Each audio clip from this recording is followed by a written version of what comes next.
بسم الله الرحمن الرحيم والصلاة والسلام على سيدنا محمد أشرف الأنبياء والمرسلين سيدنا محمد وعلى آله الطيبين والطاهرين ورضي عن أصحابه أجمعين برحمتك يا أرحم الراحمين أما بعد رب اشرح لي صدري ويسر لي أمري واحلل عقدة من لساني يفقهوا قولي واجعلي وزيرا من أهل هارون أخي أشدد به أزري ألم نشرح لك صدرك ووضعنا عنك وزرك الذي أنقض ظهرك ورفعنا لك ذكرك صلى الله عليه وعلى آله وصحبه وسلم تسليما كثيرا.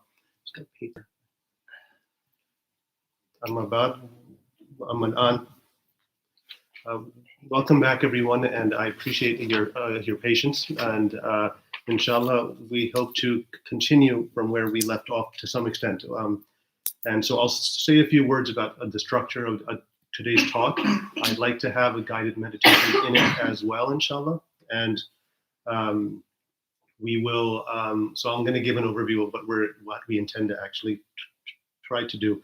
The intention for today is to go over at least 1 to 2 Hikams of Ibn Ata'iLlah al-Iskandari, and in the context of the commentary of Ibn Ajiba, Ash-Shadili, and we will probably get through 1 to 2 Hikams, since the commentary is extensive on the first 2 Hikams, and the commentary is actually quite comprehensive.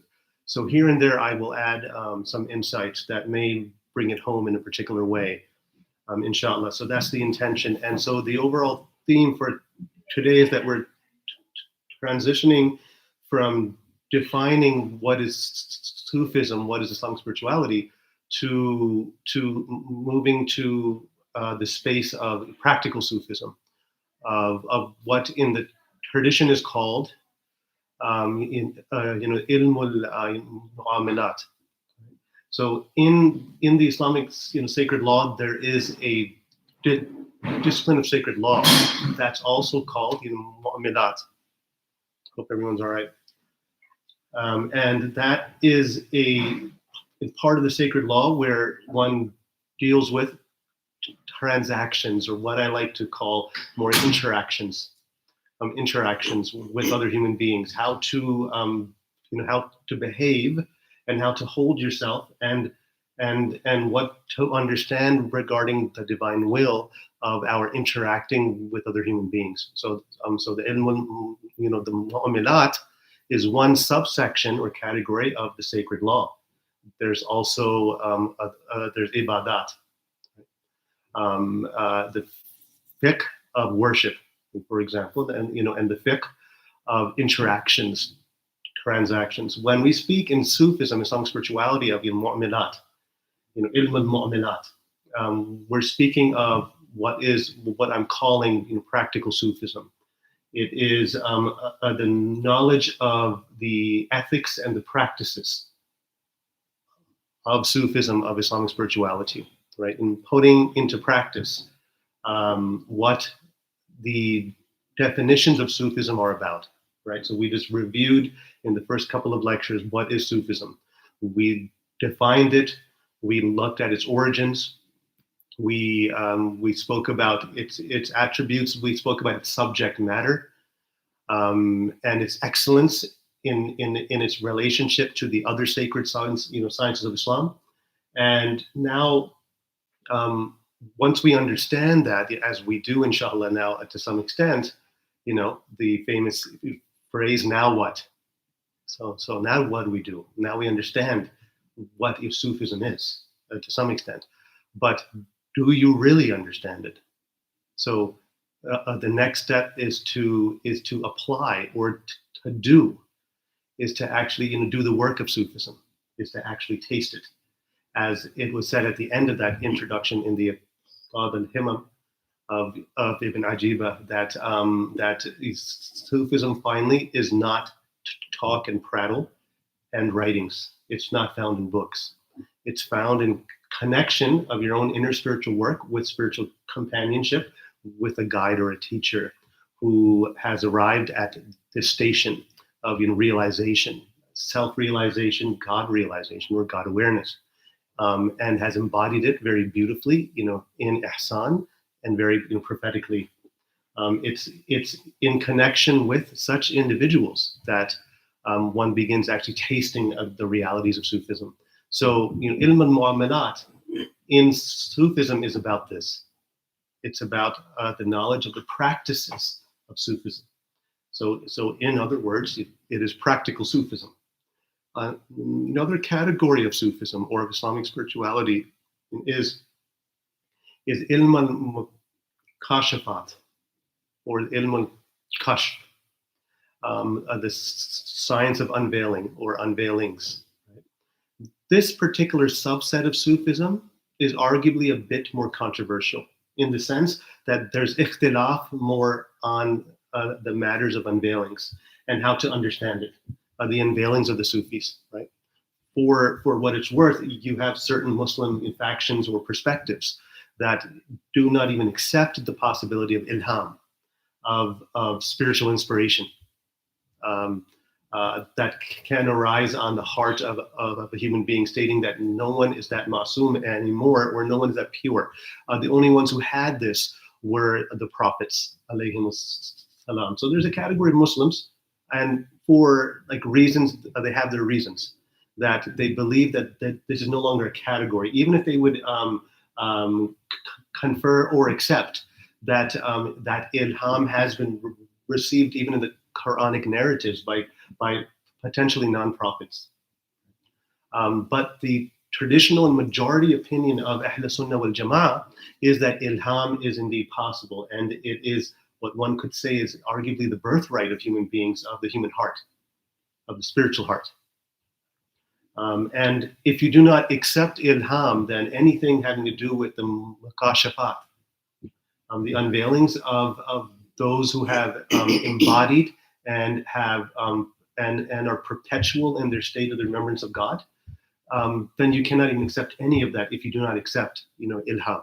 So in traditional Ahl Sunnah wal Jama'ah and in traditional, Shiism as well, in the Jafri school, and in fact all of Shiism, there's complete acceptance of ilham, at the least for the imamat, for the authorities of the Ahlul Bayt, who are the imams, who this teaching to some extent parallels, kind of parallels, Ahl Sunnah wal Jama'at Sufism that speaks of the Aqtab or the spiritual poles is especially in connection to the Ahlul Bayt, as being the carriers and the signposts, the authorities on Sufism, par excellence, right? And those from whom, in terms of the progeny, founded all the major schools of Islamic spirituality, by virtue of their connection to the Prophet Sallallahu Alaihi Wasallam and his Al, being a part of that Al, being a part of the Ahlul Bayt.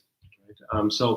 But having said that, Tasawwuf understands as an Islamic science that ilham is the purview, is one of the birthrights of the human spiritual heart when it's awakened. When it's awakened. In a negative sense, one can receive, you can call them inspirations, or just, for lack of a better term, inspirations or thoughts or incoming thoughts that come from the shaitan, from the devil. You'll also receive insights that pass your heart, come and go, that income and then go, and that pass on from your own nafs. There's psychological khawatir, right? There's demonic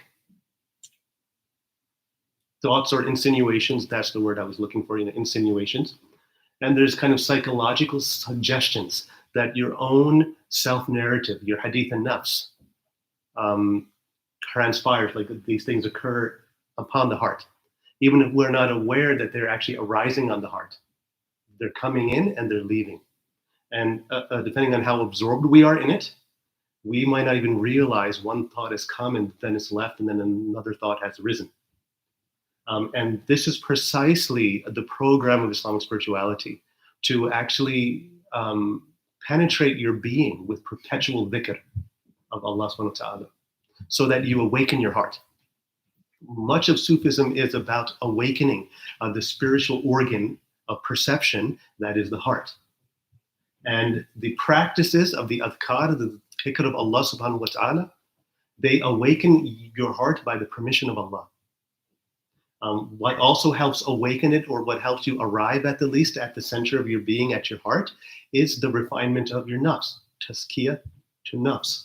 We were speaking how that element of tazkiyah is practically, it is in farad ayn. And so this is why when we were speaking about what is Sufism from an Ibn Ajiba perspective, he spoke in a framework in which it is not disputed at all that actually tasawwuf is a farad ayn in the context of tazkiyah. We all have to purify our hearts or ourselves in some way in order to stay away from blameworthy actions that God has commanded us, or has prohibited us from performing, especially if you're addicted to those habits. You have to do a lot of inner work. There's no other way around it. So it is farad ayn. So there's no real arguing with scholars of Islam, especially in the traditional categories of Ahl Sunnah wal Jama'ah and other categories of the ilmul mu'amilat. This term coming from amal, or actions, right? Amal, right? Actions, mu'amilat. And so practically all are agreed, even among the Sufis, on the necessity of ilmun mu'amilat. No questions asked. So practical Sufism, tasawwufi amali, is across the board accepted. But ilmul mukashafat or mukashafat is the science of unveilings. There's difference of opinion, and there's variegations here, and there's variedness. There's much difference having to do with the subtlety of the science, and this is also why in many schools of Sufism one focuses mainly on the practices. For by the practices, by the remembrance of God, right, does one begin to open the eye of the heart, or the spiritual heart, a spiritual organ of perception of subtle realities. It's from that medium that there's an opening to what is called the mukashafat, the unveilings, the witnessing, the mushahada, and the mukashafat, and the ilhamat, and the waridat. These are technical terms, right? Of the divine discourses, intimations, etc. So no one can be at ilmun mukashafat, or the science of unveilings, if you have not embedded yourself, if you have not done the work of ilmun mu'amilat in Sufism. And this is why indispensable is ilmun mu'amilat, and it's always taught. This is really the method. When we speak of doctrine and method or something like this in these kind of categories, this is the method of Sufism. But the method of Sufism par excellence is the dhikrullah, the remembrance of God. Perpetual remembrance of God, to such an extent that it penetrates your being, and that which is perpetual of the dhikr of Allah is the state of being of the remembrance of God that has been awakened in your heart. Once there's that much perpetual remembrance, which of course can be accompanied by constant the dhikr of the tongue, or to remembrance of the tongue, one is to spiritual witnessings, the eye of the heart, of the spiritual perception of the organ of the heart. So the only way to know by direct experience and by self-verification the veracity of ilmul mukashafat is to be entirely absorbed in ilmul mu'amilat, in the method. For the whole point of the method is to provide the possibility of dhawq, of tasting.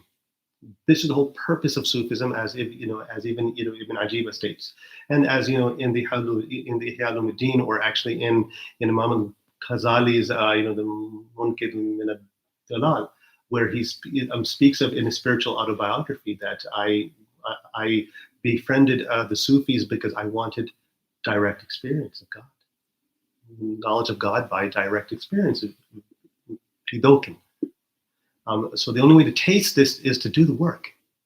And the only way, and that work is nothing other than perpetual remembrance of God, which is a science and an art, and takes companionship, connection, interaction, etc. Right? It must be tried and tested for there to be perpetual remembrance inwardly and even outwardly. And this then opens us to these unveilings, to the science of unveiling. So my point here is that there's much ikhtilaf or variations, diversity of opinions on the veracity of the awliya's unveilings and how authoritative they may be for a given person. And for this reason, oftentimes the substance or the subjects of the mukashafat are taught more privately to the murids who are connected to a particular teacher and a particular silsila or a particular teaching that corresponds to and is able to understand those, the mukashafat. In this subheading, you have a whole vast array of esoteric teachings, what you can call esoteric, teachings. Don't want to use the word too strongly, but botany teachings or teachings of the batin, right? Because the term batiniya is a bit more of a pejorative term, and it means when the batin compromises the dhahir or contravenes the dhahir. The position of pure Sufism is that both have to be held and have to be balanced, the dhahir and the batin. But so esoteric kind of teachings come from this particular realm, the realm of ilm al-mukashafat. This may even include occult sciences and these sort of things. But and you can already see that this is a very specific topic and it's very specialized, kind of like quantum physics is specialized, and like not everyone knows the theorems of quantum physics or how one arrives at certain insights into quantum physics, even if we read string theory, which is from years ago, and the more contemporary ones, right, in regard to how that works. That's esoteric knowledge, that's specialized knowledge, that's the khas knowledge, right? And so these unveilings are for the khas, for the khas of the khas. How do you enter that? Is it a club? No, this is by bestowal. And in connection with those who may have it, then one may begin understanding it. And in this context, one may teach certain esoteric teachings, what could be called esoteric teachings. But these words begin to confuse seekers. And because of the ikhtilaf, most Sufi authorities stick with, ilm al-mu'minat, because if you do the work, you will bear witness to the mukashafat. And you don't really need to be taught them, in a sense, in principle. But in fact, there are parameters for ilm al-mukashafat, because a principle in Sufism is that that if your kashf contradicts the Quran and the Sunnah, then you have to leave your unveiling, because what has authority over you is the Quran and the Sunnah. So you can see how tricky things can be. You cannot necessarily rely on your own unveiling as guidance. Guidance comes from the authority of the Dhahir, which would even be about batin matters. When there's confusion, you follow the Quran and the Sunnah. But when you're aware that an unveiling completely, entirely corresponds to the Quran and the Sunnah, it should be done by your teacher, your guide, and it can be followed, provided it's not telling you to do anything contradictory to the sacred law or to Islamic teachings. And here's where a lot of problems arise in Sufism or in the history of Sufism. It's precisely in the ambiguities of the mukashafat. Someone may have one, a guide, a master may have, unveilings. But then those unveilings may just be for them. They do not have authority for others to actually follow. And if they do have authority, how many of them really understand it? How many of them are actually following it? So it's a very slippery kind of slope, but it's nonetheless there. And even the mukashafat have been in some way codified, or at least they're signposts for them. And so ilm al-mukashafat is found in works like, Ibn Arabi's, Futuhat al-Makkiyah, for example, where all that work is nothing other than Ibn Arabi, the Shaykh al-Akbar's unveilings. But how does it work? He backs it up with the Quran and the Sunnah. Kind of as many of his critics have stated, that there's not a single line or a single page that's not filled with Quran and Sunnah, or Quran and Hadith. And so he backs up his unveilings, his insights.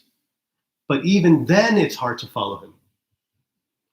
So so then this turns into where the seeker is in their own comfortability or ability, bi'idhnillah, in terms of their own insight, their firasat, their inner spiritual perception. Because it is very possible that what Ibn Arabi said is valid, for example, because he's always used a lot. But your insight is actually not valid into your understanding of that. Meaning because he wrote it, he may not have meant what you're taking from it. And so there are parameters. So this is a whole subsection of Sufism that is better served for those who are ready for it. And this is a matter of insight and the idhn of Allah and the subtle companionship that one may have with the Shaykh. And moreover, those who have this propensity to read such things, a lot of them have this intellectual soul type, and it's helpful for them because it opens or enlightens the concepts in their mind, and it helps them turn more inward. But it also has the risk of procuring some element of deviation or creating an imbalance in the soul as it's journeying unto God. And so the safest realms, and even in Sufism, when it's taught in a public or outer or even in the beginning and overall in every stage of Sufism, one should stick with the ilm al-mu'milat, because if you do the work, your heart will awaken. And if your heart awakens, you'll become, inshallah, bi'idhnillah, with the help of suhbah and companionship, you'll become more attuned to insights, to subtle insights, waridat, intuitions. Right? Be aware of the firasa, the spiritual insight or perception of the believer, for it comes from the nur of Allah, comes from the light of Allah. In this hadith is really the very substance and foundation of all ilmun kashafat. I felt that it was important to at least talk about this, so that we understand that it is a reality. And much of the esoteric doctrines within the discipline or the traditions of Sufism have to do with this category. And you can understand that there's often ikhtilaf, or differences or misunderstandings about these esoteric doctrines. And it's precisely these things that then those who are critics of Sufism as a whole take a look at. And they say that all of the science is invalid because of these things, right? So you see the ambiguity is there, but it's very profound. And it's not the goal of the path, but one's inward should confirm what one has received outwardly. If Sufism is dhok, you should be tasting. And some of that will occur with intuitions about God, intimations with intimate conversations, or in munajat with God, in your prayer, in your meditation, in your dhikr of Allah. And it's well known among the tradition that those who are ahl dhikr, those who are of the people of perpetual dhikr, they have heart openings and they can see with the light of God. So this is where all this comes from. And obviously the mukashafat and the firasat and the ilhamat is essential for irshad, for spiritual guidance. It's essential. You can't just go by books. You have to go by insight. As a physician, I go by insight, as well as my book learning, as well as my experience. And it's the experience, clinical experience with my theoretical knowledge base that procures that in the moment insight into someone. If they're telling me is actually a bit more serious. There's an insight that occurs, and Wallah al-Azim, it's always been the insight that if you're present for it, that actually helps a patient. It's always been in my own life. I have my own, experiences as a physician where a life was saved by just an insight that just came randomly, not randomly, from Allah, in regards to a very sick patient in the hospital, ICU care, whatever it is, or in my office, in private practice, like insights into a person. One of them was, I'll give an example, and this is where like there's a merging, astaghfirullah, of all these sciences for me, of firasat and clinical discernment or diagnosis. A patient who I met for the first time, this is a true story, Wallahi al-Azim. A patient who I met for the first time was sitting in my office. So I walk in, I'm seeing patients. I notice him. He's sitting in the waiting room. I have not met him yet. So I tell my staff to bring him over. I looked at him. I had a glance into him, and I saw a very serious matter that I can't prove, but I saw it. And so I brought him over privately. I said, I'm going to see you first, but the reason why I'm putting you into the room is saying that I want you to call 911 and go to the hospital right now. And if you wait, you will die.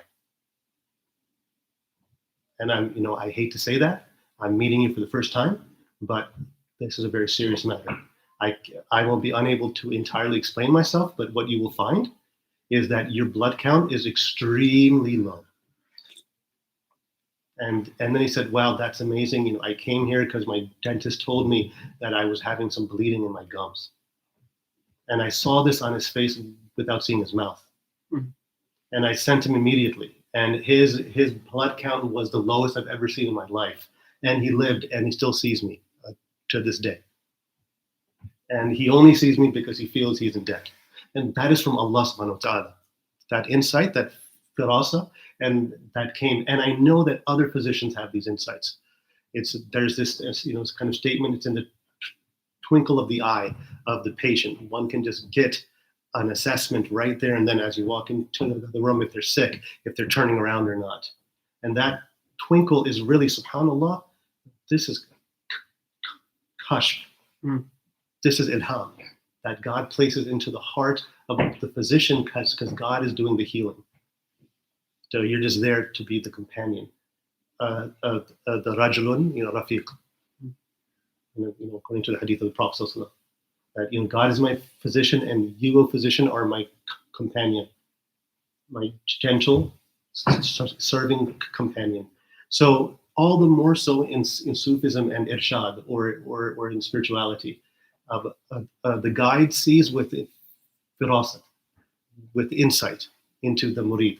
And that insight may not be as sharp or piercing for everyone as, for example, if I use the example of the physician, that my insight that day and that moment for him was that it was definitely on point and sharp.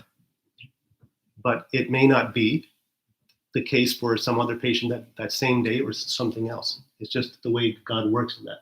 So the insights can vary, but this is also kind of necessary. So it's not an excessive science.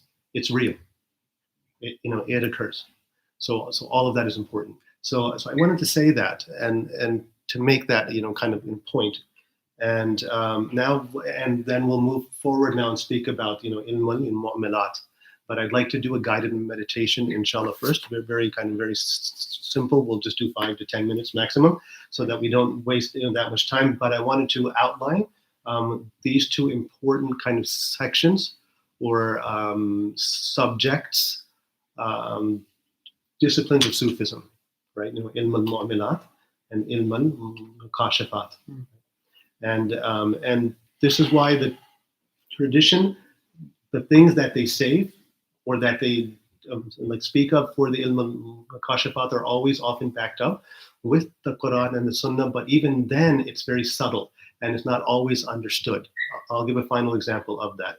The doctrine of wahdatul wujud. All right, so the doctrine, esoteric doctrine, the esoteric Sufi teaching of wahdatul wujud. Some Sufis, they reject it. Other Sufis are strong proponents of it. And and those who are strong proponents, they will give all of like all of the proofs for it.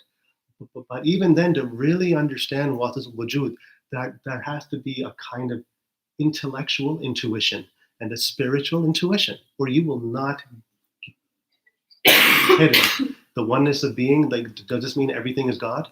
No, it doesn't mean that. Does it mean that there's only God? Yes, it does mean that. But how does it mean that? Wahdatul wujud, right? And in order to sometimes refine this doctrine, there have been certain Sufis who spoke of wahdatul shuhud, oneness of spiritual witnessing, which in many ways by terminology appears and is more concordant to the Quran and the Sunnah in some ways. But when you look carefully at wahdatul shuhud, the real understanding of wahdatul wujud is not really different than wahdatul shuhud. What is being responded to are the misunderstandings of wahdatul wujud. And Farsi or Persian phrases like Hame Hust, right? All is He. Right? What does this mean? It is haqiqah, all is He. It's haqiqah, but how is all is He? How is He all? How is all He? Right? This then takes insight, intuition, and you see it's very subtle. Right? Sometimes the very kind of arguments come from a rational side. Well, you're telling me this piece of furniture is God? Stuff for Allah, man. Right? Like, that's not what wahdatul wujud is saying. Actually, it's a very subtle matter. So this is ilmul mukashafat. That's just one example. Even the doctrine of Haqiqatul Muhammadiyah, or the Sufi teachings on Haqiqatul Muhammadiyah. These are more subtle. They're not meant for every of the believers. One's aqidah is not strained or deficient if they don't understand Haqiqatul Muhammadiyah. Even though that has to do with the prophets, sallallahu alaihi wasallam.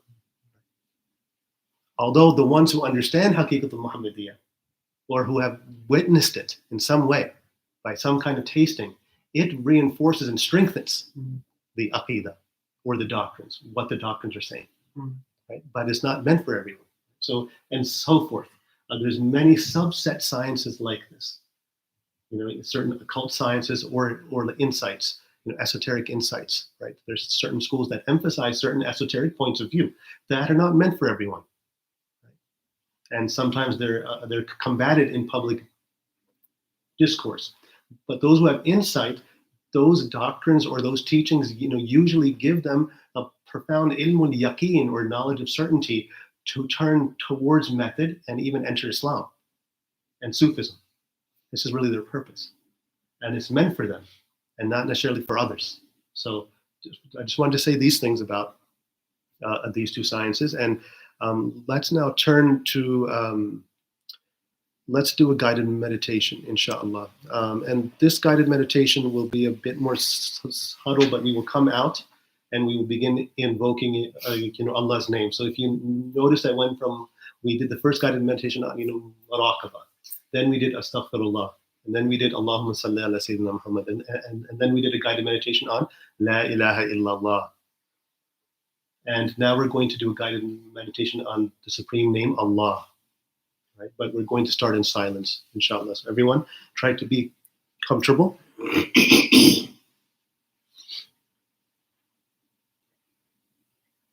Just relax, inshallah. And feel your presence. Feel that you are gathered and present. Stop your attentiveness and just bring your attention to the sense of being present. Bismillah.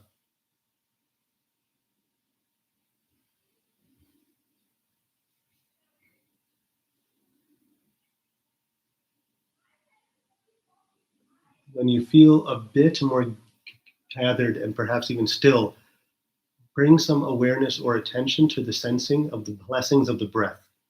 Bismillah.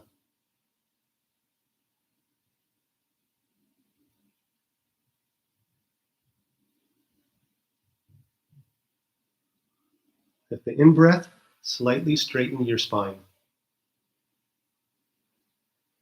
At the out breath, gently relax your shoulders and chin and feel and continue to feel your presence.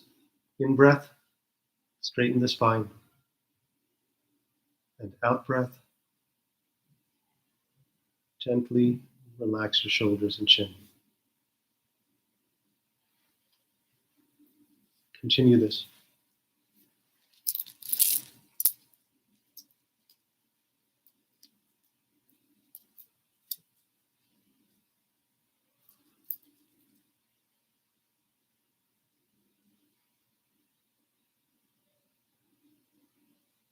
In breath, spine, and out breath, your shoulders. Relax them. Feel the movement and the oscillation of your spine and the shoulders.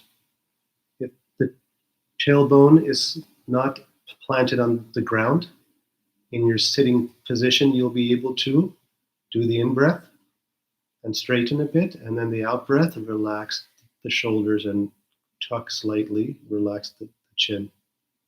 And this circular almost movement of the spine that I'm exaggerating will occur by the natural rhythm of the breath. Stay present in your sensing of the divine blessings of the breath. Bismillah.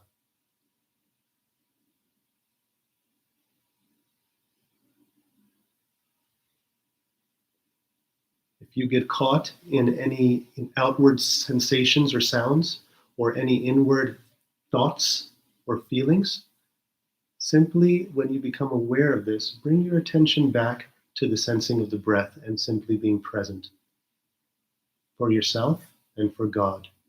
Bismillah.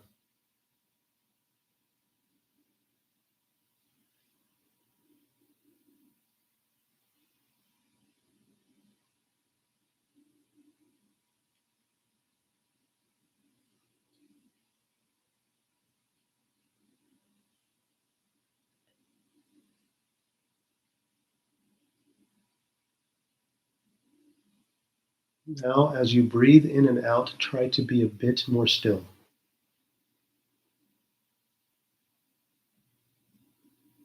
Notice what this does to your attentiveness and your sense of being gathered in your attention.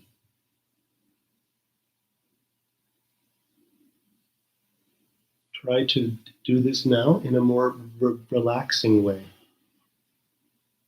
In other words, be still but relaxed as you breathe in and out.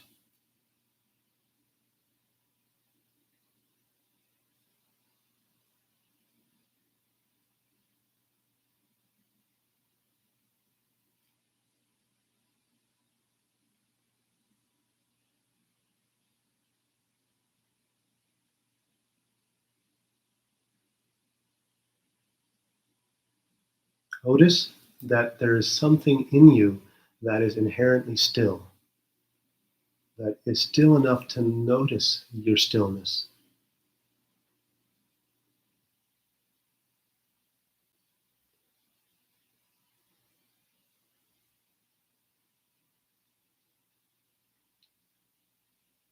Notice also that in this stillness is a spaciousness of the silence that encompasses you and that is you in some way. Bismillah.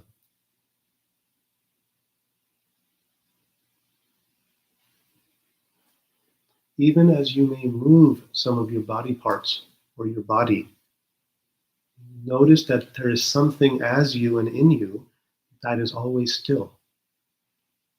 Bring more attention there. Notice that more, even amidst your movements. And as you feel more open to the spaciousness of the silence that is always present, from which all of sound arises, be still and be silence. Be stillness and be silence.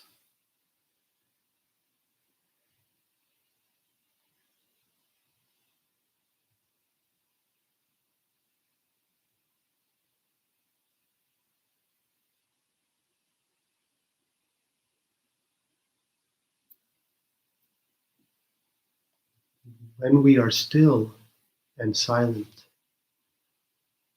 we begin to listen with the heart. We touch the heart, the ear of the heart, and we begin naturally listening, an inward contemplative listening. Try to notice this listening and be open to your own innate, inherent listening. Bismillah.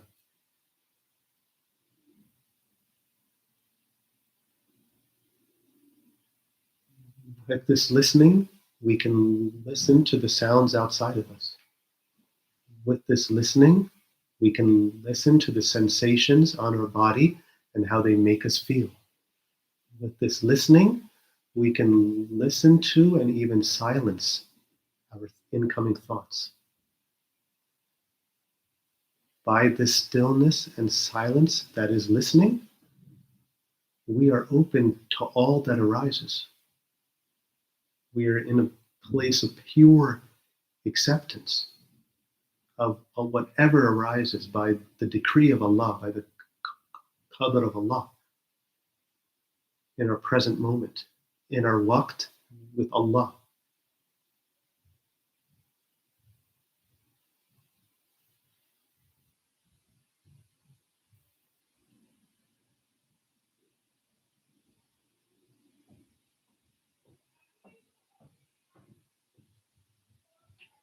As you get a bit more comfortable with this stillness and silence that is the listening of the heart, turn that listening a bit more inward.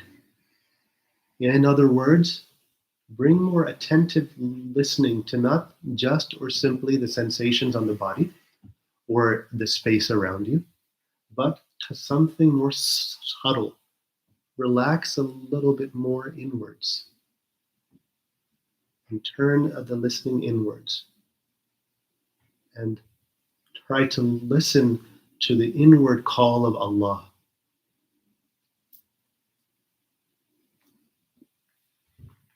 The warid and the waridat that are actually, in fact, always present, but we are usually absent from them. Tune in a bit more. The only way to do so is not by focused, hardened, one-pointed concentratedness. Rather, it's now, after arriving at this place of stillness and silence and listening, to simply relax and surrender by your iman unto Allah, unto Allah's presence and unto Allah's gaze and His intimations that arise upon your heart from behind the veil, from that which is prior to the veil of your own self.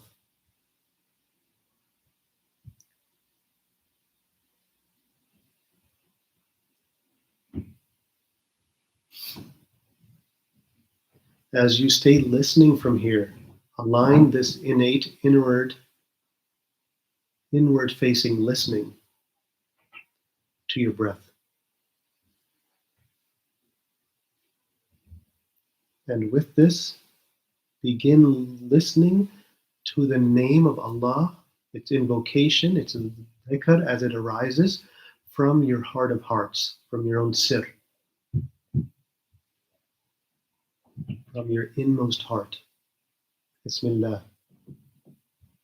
And align that listening to your breath.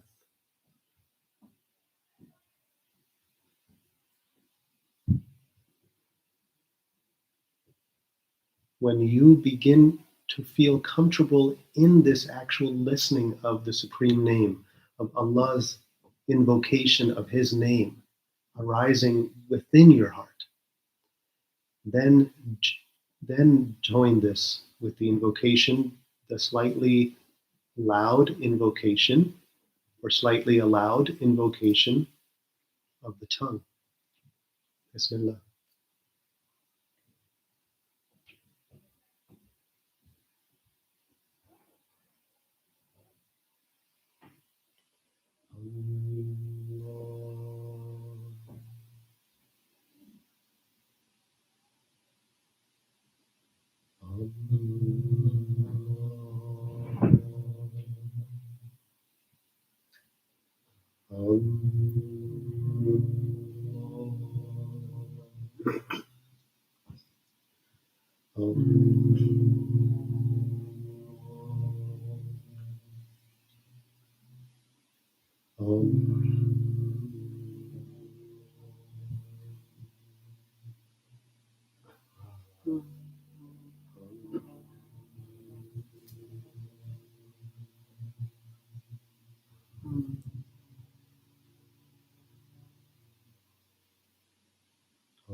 Allow one invocation to be your invocation, and allow the other to be the inward listening to Allah's invocation of His own name. Bismillah.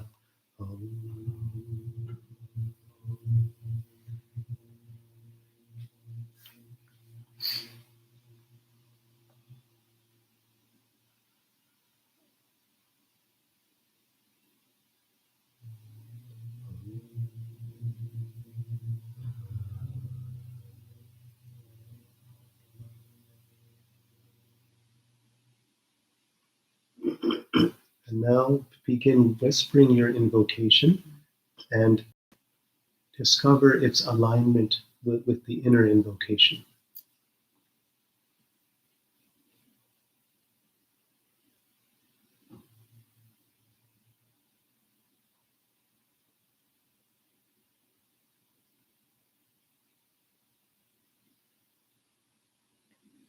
If by the tawfiq of Allah and His idhn, you arrive and discover this alignment of the subtle whispering invocation and the inner listening to God's invocation of His name, you've touched your inmost heart,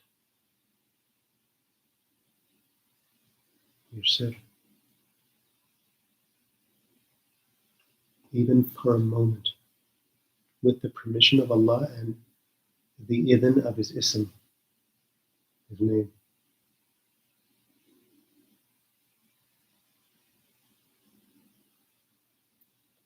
Perhaps that is the ism al-azam. Al-Fatiha. Bismillahir Rahmanir Rahim. Alhamdulillahi Rabbil Alameen. Ar-Rahmanir Rahim. Maliki Yawmiddin. Iyyaka na'budu wa iyyaka nasta'in. اهدنا الصراط المستقيم صراط الذين أنعمت عليهم غير المغضوب عليهم ولا الضالين. آمين. Alhamdulillah. Thank you for your patience. I hope that was helpful in some way. I'd like to now, with that introduction, begin. So we're on page 16 of this book, The Four Gems of Tasawwuf, and the called al-Himam. The science of Sufism, Bismillahirrahmanirrahim. The science of Sufism is nothing other than the result of right action and the fruit of purified states. And if anyone acts by what he knows, God will give him knowledge of what he does not know. Right? And this phrase comes also from the Quran itself, right? That when you are purified, God, adds to your knowledge that which you did not know. Right? This is a prayer, answered of the Prophet ﷺ, and also as a response to the prayer of Sayyidina Ibrahim alayhi salam. And this oftentimes constitutes a very definition of Sufism. That Sufism is, in other words, to practice right action and to purify to yourself and to act by what you know sincerely, to the extent that then God teaches you what you do not know. Ittaqullah wa yu'allimukum Allah. Have conscious awareness of God, and God will teach you. And this is the preview. This is the purview and the privy of Tasawwuf. And this is the reason, this whole point that we just said, by tasawwuf being and bring it back to ilmul muamala, right action, right? The knowledge of right action. That when we put into practice perpetual remembrance in the diverse ways and shapes and forms that it comes in, first and foremost, those connected to the sacred law in terms of our rituals, the revealed rituals of the Sharia itself, in terms of ritual prayer. And then Muraqaba and the adhkar, the Dhikr Allah. What will begin happening is a sense of purifying and yourself, refining yourself and purifying your heart from the conditioning of the effects of the Nafs. And the heart will then awaken by the permission of the name, by the permission of the remembrance of Allah. And when this occurs, you will begin to know what you do not know. Ilmun mukashafat. But if you don't do the work, then you will not know by insight, by inspiration, what you did not know before. And when you begin to know what you did not know by Allah, the billah, you will then begin practicing that. And when you practice that, your heart will deepen and awaken even more, and you will begin to know more of that which you did not know, and so forth. And this is the reason Shaykh Ibn Ata'iLlah, he begins his Hikam by mentioning action. A sign of your reliance on action is losing hope when you slip up. This is the famous Hikam that Ibn Ata'iLlah al-Iskandari he starts with, and so Ibn Ajiba has this to say, and since it is the first Hikam, Ibn Ajiba gives an amazing summation of the stations and the states of Sufism that have to do with action and activity, right? And so this Hikam serves as a kind of shocker that if we're talking about right practice and right work, right, and right action, then obviously we'll become more sensitive to when we make mistakes, and we will feel bad about it in our heart. This is a natural consequence of tasting the hilawa of the dhikr of Allah subhanahu wa ta'ala, of the sweetness of dhikr, that when we lose our dhikr, or when we perform actions that appear to veil us from the sweetness of the dhikr, we then change our internal state. It naturally changes from the happiness of the sweetness to a sadness. Right? But the point here that Ibn Ata'iLlah is making in the Hikam is that actually that is a sign that you are relying on your actions. So simultaneously, while we use actions, right action, those actions commanded by Allah, Allah's will for us, that we participate in by our conscious use of our will, our conscious intelligence and our conscious will, to begin conforming our conscious kind of inner orientation or attitudes, right, or in conformity. When we fall from this, or when we go back to a particular sin that we had attempted to make tawbah for example, or when we simply are more forgetful and not in the state of the dhikr that we might have been the day before, for example, we begin to get sad.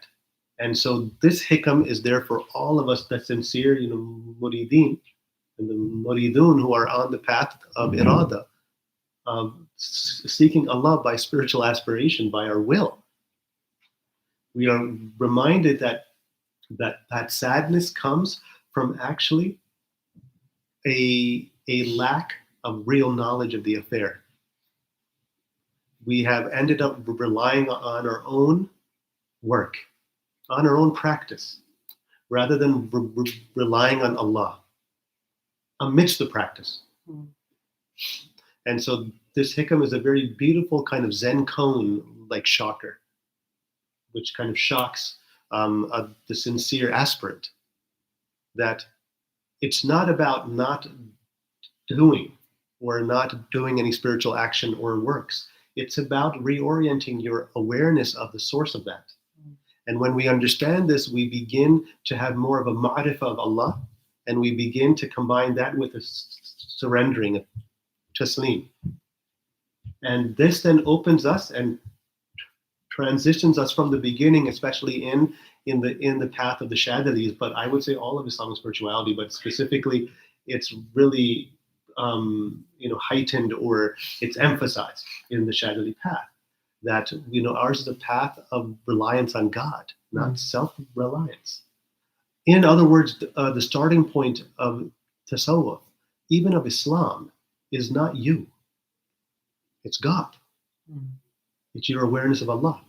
And so the original way is the way of a ma'rifah that understands immediate surrender unto God. This is what's meant here. That we end up and tested, tried and tested. We do end up relying on our own activities, our own actions. There is a momentum, a spiritual momentum that accrues from simply all these beautiful actions and ibadats in itikaf. And when we leave itikaf and we feel more veiled, we become sad. But again, this is a sign of pushing forward unconsciously or consciously a modality of self-reliance on what we did, rather than awareness of understanding that all of this is from God. We're recognizing the blessing of Islam and the blessings of the tawfiq provided upon the path transitions us from a path of purification, a path of riyada, to a path of shukr, to a path of gratitude. Once this begins happening, we have an awakening, because now we've aligned awareness with proper attitude, or ma'rifah with the proper attitude in regards to our relationship with spiritual practice. And this is the path of shukr. For in tasawwuf, shukr means nothing else other than having ma'rifah, even intellectually, ma'rifah, awareness, conscious awareness of all the blessings of God that He sent you a way, a complete way, a completed way, a perfected way of the Prophet Muhammad sallallahu alaihi wasallam. And it's simply to give thanks by iman and to practice or participate in the divine will for you as a means of showing, expressing your gratitude. So your work that appears to start from yourself is actually simply an opening and an embodiment of gratitude. In other words, we purify ourselves, not for the sake of reaching the goal, but for the sake of recognizing and realizing that the goal has already arrived. This is also one of the meanings that an enlightened beginning leads to an enlightened ending of the Shadaliyah. It's one of its secrets, that you have already arrived spiritually. Now give thanks by purifying, by ennobling, by blessing, by beautifying your limbs, allowing them to participate in God's will for you, not your will for them. And this then changes the whole attitude and the dynamic and the relationship to our actions, our spiritual work. It's no longer our work. God's will be done. God's will be done. As in the Lord's Prayer by Sayyidina Isa, God's will, thine will be done. This is the very purpose of tariqah, to realize this, to bear witness to actually God's work in you. As you ironically do the work. To bear witness, and when you fall and when you slip, stay with God. Don't rely on what you put forth. Be aware of what God had already put forth. And be thankful. And be thankful that you are still present for God. And God will take care of that. God will readjust as we slip. We're human beings were made weak. Human beings were made weak. And we will slip. And we should continually ask for forgiveness, which is a mode of the remembrance of God. And so this is really its import. And so now I'll read some of what Ibn Ajiba states. And this is really, again, very comprehensive. So please pay attention.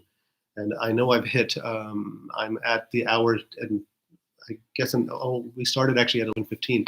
So we're at the hour mark. So I will go until maybe an hour and a half. So we have about 20 more minutes.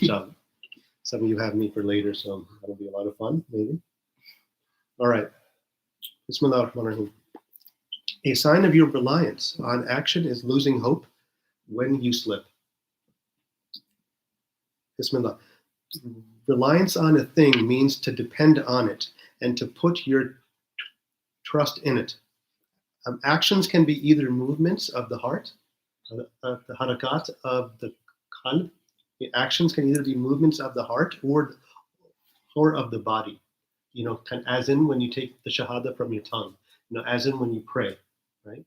But the movement of the heart is your attitude that you bring, your muraqaba. So, muraqaba is an activity of the heart. Shukr is first and foremost an attitude, which is in this case an activity of the heart. Right? It's an amal of the heart. It's a haraka of the heart. So the Sufis sometimes make this distinction between the acts of the heart and the acts of the body. But to understand this matter, what we sometimes call cultivating an attitude of vigilance or forgiveness, mercy, compassion, these are activities of the heart in Sufi language. Because you're still working on it, so there's activity. It has not become your nature. And even when it becomes your nature, you wish to embody it more and more, prophetically, more selflessly, and participate in the divine virtue, which has the prophetic form of hilm, of forbearance, of karam, of generosity, of and so forth. Bismillah. If the movement is in harmony with the sacred law, with the Sharia, meaning your movements of the heart and of the body, it is called obedience. If it is contrary to the sacred law, meaning again your movements of the body and the heart, like for example when you're really envious of someone, right? Like that's a movement of the heart. And these movements, this is not just a play on words. When you feel something, there's a movement that occurs in your heart. It's an energetic flow. And actually in haqiqah, the subtle body is always flowing. When you feel the movement, it's because there's obstruction, actually. Or when you're pushing something, even to be more nice, you're to resisting. But that's a good resistance if you're trying to be nice when you're always mean. Right? So it's important. But when we become sad, it's because something is stuck or obstructed. But in fitrah, there's natural movement of subtle energy, right? Natural flow. This is health. This is a healthy heart. Qalban salim. So the movements of the heart are theirs. So just to understand this. And when the movement is contrary to the sacred law, it is called disobedience. The people of this science divide actions into three categories. Actions of the sacred law, of Sharia, actions of the tariqah, of the spiritual way, and actions of haqiqah, of the divine reality. You could even say that in the story of Sayyidina Hudur, he acted on all of these levels. When he said that I did this, right? He did a particular thing in the Arabic. He said, I did this. This is sacred law. He did it. When he says we did this, meaning him and God, that this is tariqah. And when he says God did this, God willed this, this is haqiqah. Very amazing. And he shows adab, because one can argue actually it's the other way around for the actions he mentioned, but he shows adab, especially when he kills the child. He doesn't say God did that. He attributes that action to his own self in adab of Allah, although it came from haqiqah, that it was his time to actually pass. And in this way, he was saved, and so was his parents, according to the tafsir, because his parents were righteous, those who stayed up all night and prayed, and he was going to have an intention to kill them. So God saved him and sent him to paradise as a child who died in innocence. And the parents were saved from that harm. And so this was a matter of haqiqah, but he attributed it to himself in adab, before Moses. In adab. So there's very subtleties to even the tafasir of these by the Sufis in terms of the story of Sayyidina Musa and Sayyidina Khidr, where even on the wall that was held up, he said we. So he gave some adab because he didn't want to just say Allah because he might have been annoyed by this. He said we. So there's a lot of adab. He might have been annoyed because these people were very rude. And so Sayyidina Musa was certainly annoyed. Right? He's like, why are you even helping these people by making this wall or rebuilding this wall? But there's a wisdom in that because it wasn't for them. It was actually to protect from them because of the treasure underneath the ground of an old man who was righteous, which again which is meant for the inheritance of his child.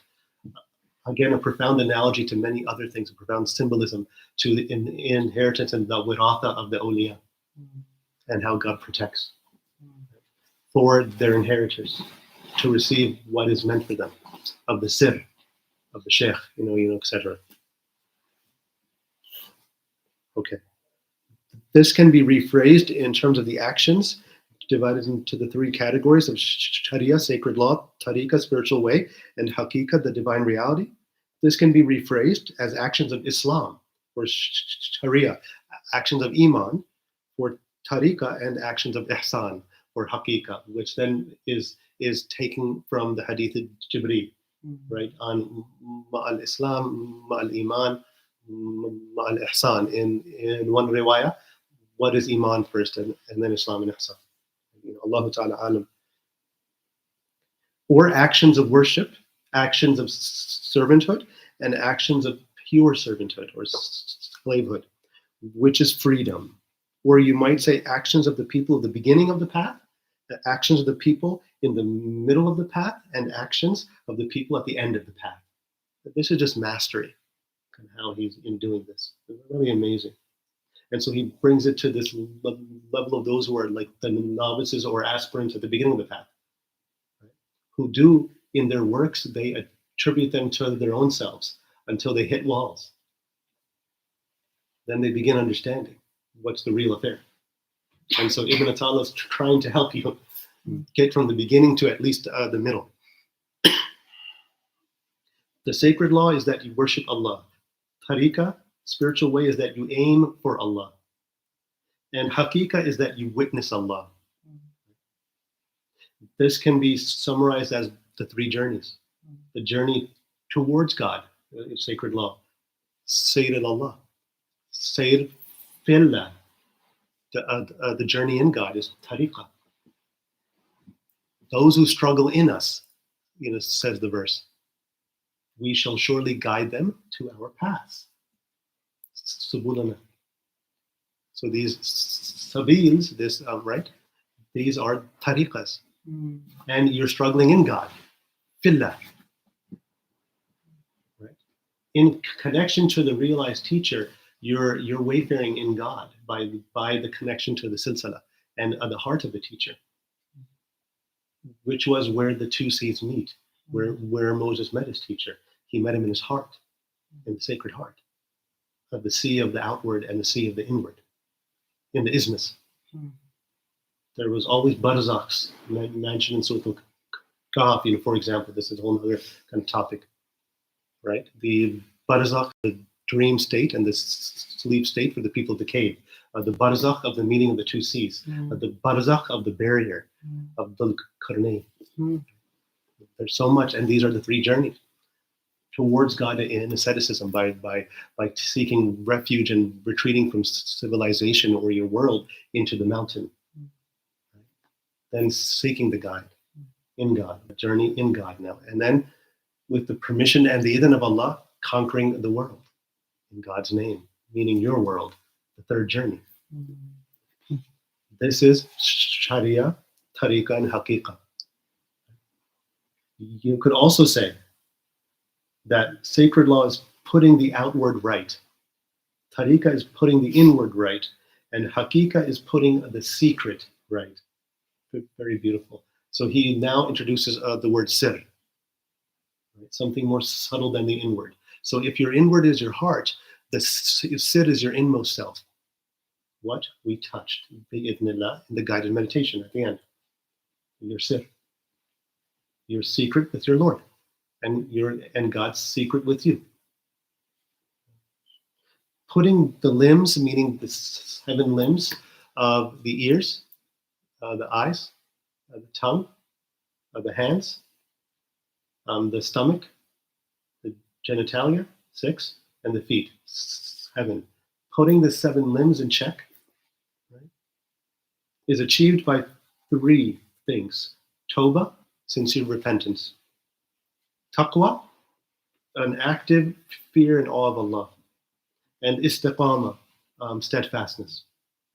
So he relates all of these in terms of spirituality to the sacred law, or the first journey. That the work of the first journey is this: putting the limbs right action, is achieved by tawbah, by repenting from the actions that we've done, all our sins.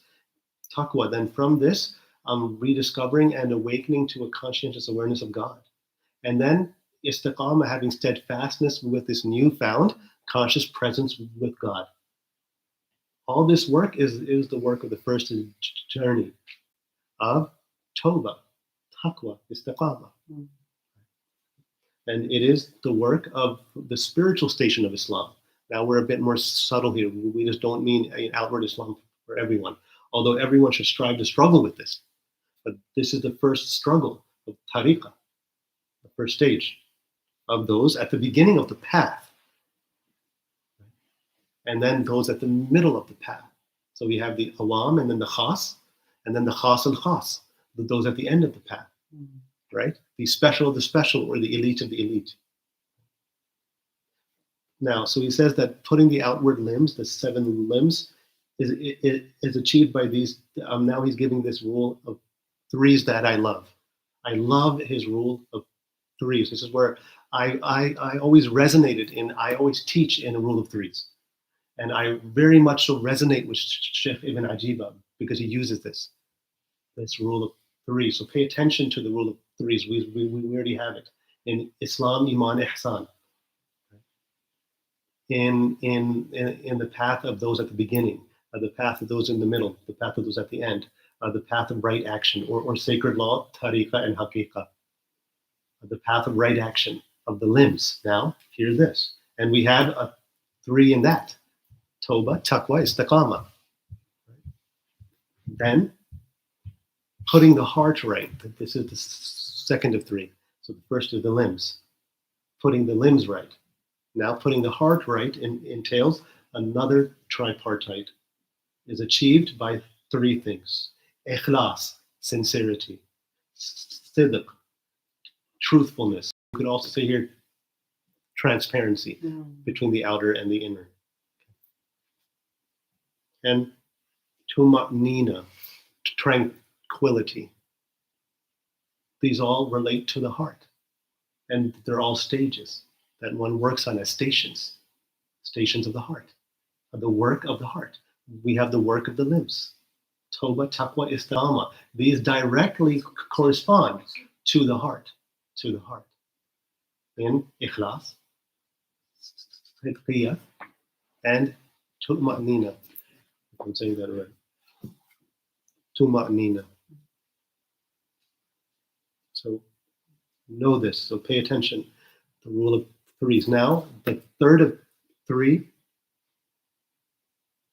is the secret that he had mentioned, right? Putting the outward right is the sacred law. Putting the inward right is tariqah. And putting the secret right is haqiqah. So the third is the secret. Putting the secret right is also achieved by 3 things. Muraqaba, watchfulness. Mushahada, spiritual witnessing. And ma'rifah, gnosis. Does this sound familiar?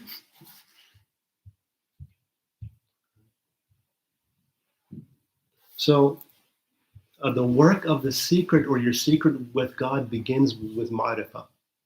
I'm sorry, with maybe for some of you it does, but for the rest of us, it's in muraqaba, right? Which is also a meditation practice. But the whole point here is that it is an orientation, an inner subtle orientation of the inmost self, of the inmost secret, your secret with God, being vigilant with this once one is awakened to this.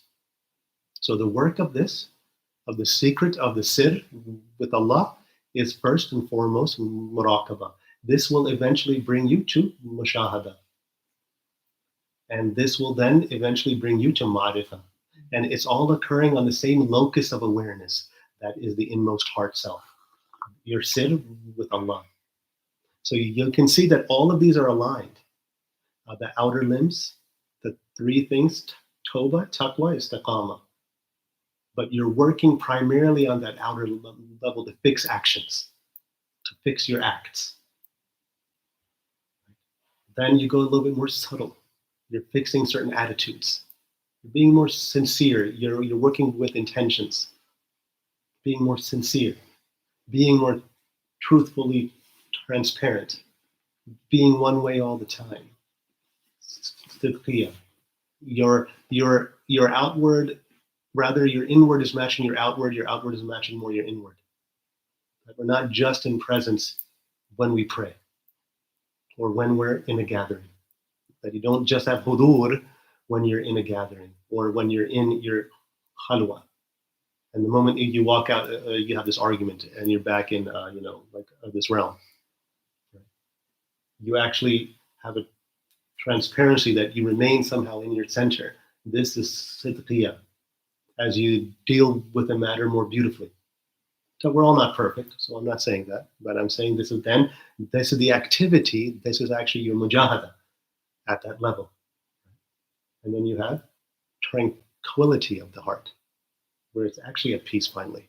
Now there's no more efforting, it's peace. There's something more subtle than than that, because all of these actions of the heart are adhkar, are modes of dhikr of Allah. Very important. So the result of all this is due to the dhikr of Allah. It's perpetuity on all of these levels. And then you reach the sir.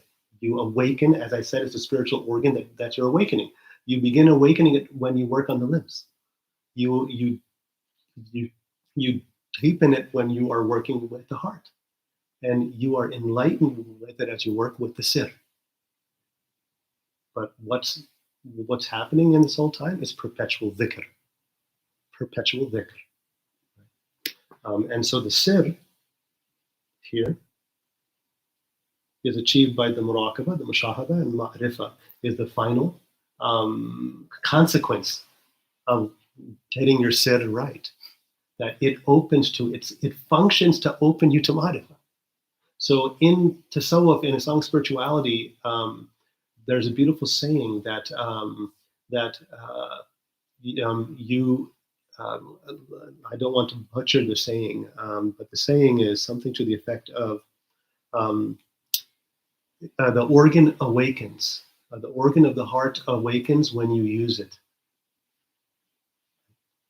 It awakens when you use it, when you do the dhikr of Allah subhanahu wa ta'ala. And this is how it opens.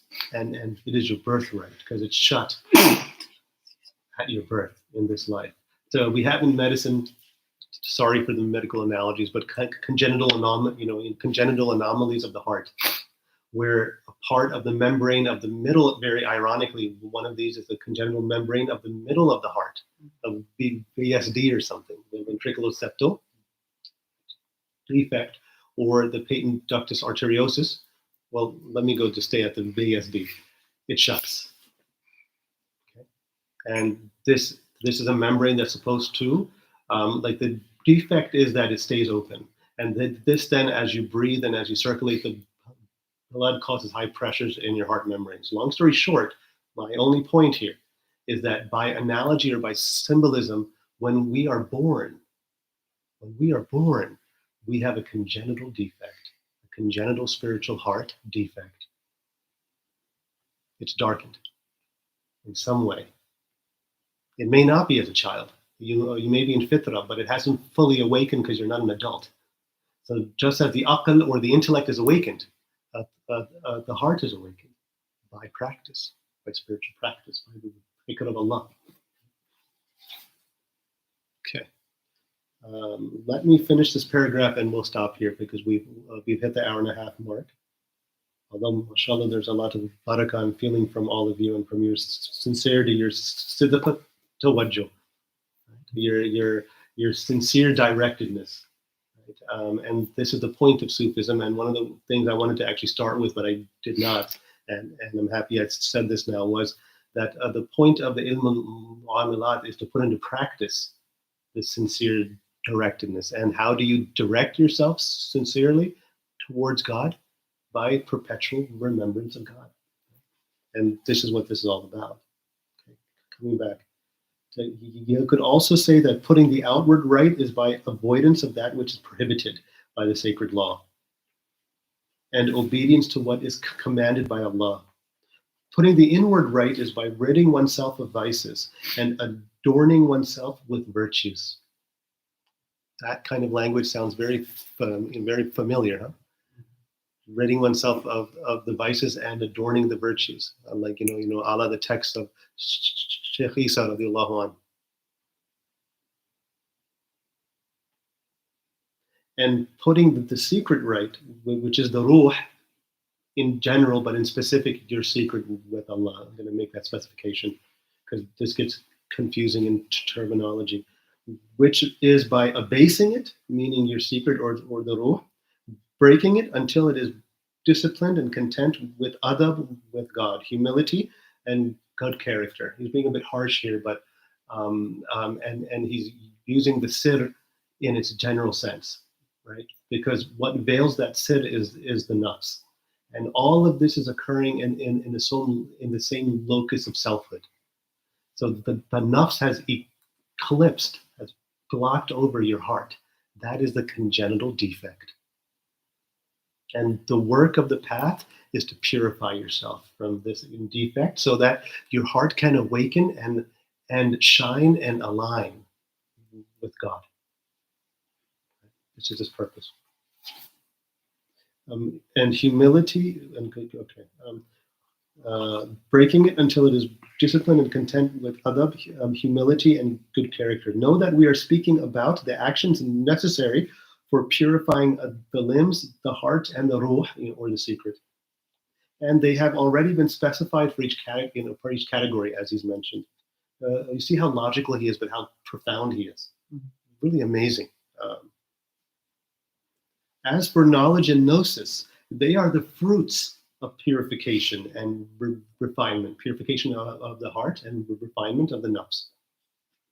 When the secret is pure, it becomes filled with knowledge, gnosis, and lights. Just as, and we'll end here, just as your outward sensory organs, they are fulfilled, or they naturally work when they encounter the physical realm, when they encounter light so that the eyes can see, physical light. Right? You may even see that light when your eyes are shut. You see something of the light. It's a little ambiguous or fuzzy or blurry, obscured, but then when you open your eyes, you see that clearly. The same is with the eye of the heart, the spiritual organ of spiritual perception that is the heart, the eye of the heart. It is shut. The more you do the adhkar, you will feel those lights and see them obscurely until that eye is opened. And then there's clarity. May this be so for all of us. Bi-idhnillah. And we will end here. And those lights and the clarity of that is none other than the lights from God. And this is gnosis. And the anwar of the haqa'iq of Allah subhanahu wa ta'ala. And this verse is mushahada. So the muraqaba, when you feel God's presence, when you're presencing God, your eye of the heart may still be shut or partially open, and you will feel that presence. It feels wonderful. It's sweet. You may even have a glimpse of the lights, but it's still a bit obscure in this very subtle sense in terms of spiritual lights, in your Dhikr of Allah and in your work, spiritual work that you're set out to do in tariqah and in the world that Allah has willed. But at some moment, by the permission of Allah, that eye may open. This is Ayn al-Yaqeen now. This is mushahada. This is still not completely clear. It is fully clarified as gnosis of God, as ma'rifah. Well, when we go from muraqaba, mushahada, to ma'rifah, all occurring in the same locus of aware presence, that is your heart center. It's like a flower opening and continuing to open all of its petals until you get to its essence, which is the sir. Allahu Ta'ala Adam, I pray that was helpful. And we'll stop here, inshallah, and we'll continue. But you can see his commentary of this first Hikam is comprehensive of the whole science of Sufism as it concerns ilm al-mu'amilat. And that is how I try to bring it back to what we started with. Alhamdulillah. So we'll end here. If there's any comments that anyone would like to actually make, I am open to any comments or questions, inshallah, or you can feel free to write on the side. Hakim? Is there anyone else that wants to know? No, not yet. Yeah, so there's a comment that you made about all emotions are movements, but if you notice the movement, that's because there's an obstruction there. So for example, when you that reminds me of other things you said about being natural, where when you're natural, you're in the flow without, because when you notice something, there's a kind of distance and objectification of that thing, right? So when you're natural, you just do the thing without even thinking, without even noticing it, right? That's kind of sincerity. So the notice, so does that so noticing the motion, noticing the flow, that means that there's, if you could say more about that, that'd be, sure. Yeah. One thing I don't want to cause any confusion is that there is always movement. Mm-hmm. So as far as the ruh and its interaction with your body, even in terms of the vital spirit, mm-hmm. even modern kind of medicine has the term vital signs. Mm-hmm. These are effects, mm-hmm. outer effects of the vitality of the soul, mm-hmm. as it superimposes itself or interfaces with the body. Mm-hmm. Right? So you have the vital spirit. Mm-hmm. So these are movements, mm-hmm. harakat. And when we speak of spirit, and we are speaking of movements or animations, right? Mm-hmm.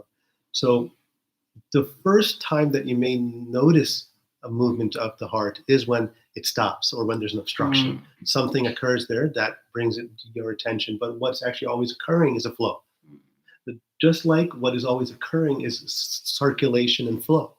But you don't perceive your flow. Mm-hmm. You may begin perceiving it if you're more sensitive to chi, mm-hmm. for example, which is a combination of more outward but also subtle energy and flow. Right? So you may do practices that make you more sensitive. In a way, the Dhikr of Allah and Amali Sufism is a means of becoming more sensitive to the flow of the ruh, right? Mm-hmm. In body, mind, heart, mm-hmm. body, mind, emotional heart. Mm-hmm. So even in terms of emotions, so emotions are energy in motion. Mm-hmm. Emotions. Mm-hmm. I'm not sure if that's the ideology, but that makes a lot of sense, right? So energy in motion. But the irony is that your energy is always in motion, but it becomes an emotion when you are reacting with it, interacting and reacting. You feel hurt, you feel happy. These are movements which disturb, it's a bad word, but which affect the actual natural movement. So coming to a place of stillness will procure healing movement or blessed movement of the body. It's one of the ways Qigong works. This is subtle energy. It's not spiritual energy. Mm. It's subtle energy that helps your body kind of heal. When you come to a place of stillness from movement, conscious movement, and then you're activating internal chi flow that will take care of some of your health and well-being. But so my point is there's always movement, but you notice it first by obstruction, by the resistance, by subtle unconscious or conscious resistance when you're hurt, for example. And that's kind of like the point, because it's there's always movement, but the fact that you're focusing on this specific movement means that there's something going on in that area. And it's important. So it's not about trying to conquer that and being still. Mm-hmm. It's about being aware of this, because you are movement, but you're also stillness. Your stillness and movement, your movement and stillness. Mm-hmm. This is what's happening, right? In other wisdom traditions, without going into all of the connections which don't concern Islam and Sufism, the ruh and the soul is nothing other than Shiva and Shakti, in the sense of spiritual, like the spiritual witness and the spiritual energy. In other methodologies outside of Islam that don't concern us, there is this, when there's union of this, that there's full realization. And in Taoism, this would be like the wu-wei of like movement in stillness or non-active movement, right? Which is just the subtlety of the sid. That if your sid or your heart is activated, and you can still be acting with the body, but you are really acting from a more subtle place, right? Acceptance of resistance and allowing the flow is a kind of still, you're returning to the pure ruh, which is still movement. One kind of subtlety, I hope that's without confusing. Yeah, that is kind of more. Is anyone else? How about online or anybody else? Say in favor. Say Hasina or I think say Hakim, Sidi Rashid, Sidi Khalil, no? Sidi Mutawakkil. He can ask me in the realm of the Kashifat of the Barzakh. No? Sayyid Amr? No? All right. Okay, alhamdulillah. And is there anyone online who would like to ask? Feel free to chat or type if you would like to ask anything. Wish I could see who is on. I see the number, but I don't see who is on, which was a nice positive of Zoom. But alhamdulillah, this camera was very helpful. It created a very beautiful, at least for the video, kind of an ambiance. Alhamdulillah, an illuminated ambiance, inshallah, due to your anwar. Subhanakallahumma wa bihamdik. Oh yes, Sayyidah Maryam. Bismillah. Okay, so no question here, alhamdulillah. I was asking you in particular, alhamdulillah. Are you happy with what you heard? Has it entered your heart? I should be looking here and saying that because yes, alhamdulillah. Alameen. Subhanakallahumma wa bihamdik. Ashhadu an la ilaha illa ant. Nastaghfiruka wa natubu ilayk. Bismillah ar-Rahman ar-Rahim. Wal asri. Innal insana lafi khusr. إلا الذين آمنوا وعملوا الصالحات وتواصوا بالحق وتواصوا بالصبر. الفاتحة. بسم الله الرحمن الرحيم. الحمد لله رب العالمين الرحمن الرحيم مالك يوم الدين إياك نعبد وإياك نستعين اهدنا الصراط المستقيم صراط الذين أنعمت عليهم غير المغضوب عليهم ولا الضالين آمين.